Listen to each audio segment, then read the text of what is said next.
Oh, yes.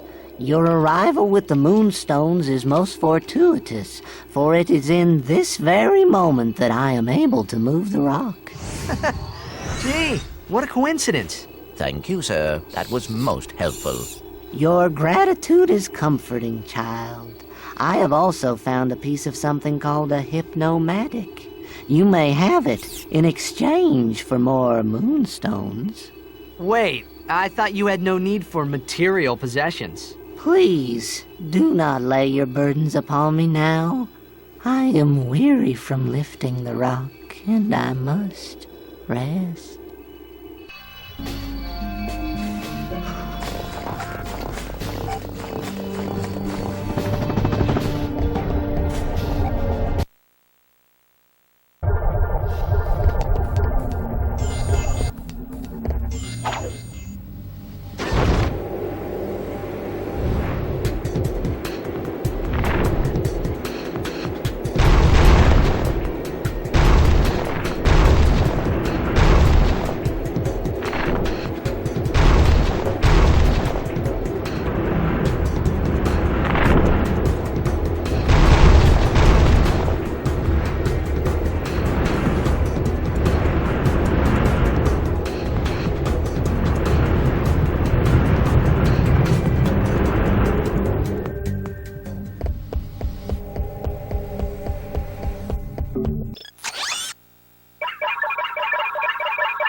Nice digs. Yeah. It's a little remnant from my previous life. You were reincarnated? No. My Megacorp days. They've got a very generous bonus package. Right. So now that you've got your ID badge, how do we take out the protopet? Watch this. Mommy, where do protopets come from? Why, they come from Megacorp, dear. That's right, Mrs. Robot. All of the protopets in the galaxy come from right here, in our factory. Your little friend is lovingly extracted from the original protopet. Each protopet is given a name and birth certificate that is unique. Our training system helps mold your pet into a wonderful friend that you'll cherish forever. So the next time your child asks, Mommy, where do protopets come from? you can answer with confidence. They come from Megacorp. That factory is using the original protopet to produce all the others. Exactly. If we can take out the original protopet, that'll shut him down permanently. 20% off a complete service at Groovy Lube? Oops. Wrong one. This will deactivate the door to the protopet duplication area. I'll meet you there. Sure you want to split up? Well, Megacorp's orbital defenses are nasty. With 2 ships, there's a good chance at least one of us will get through. Good thinking. Just be careful.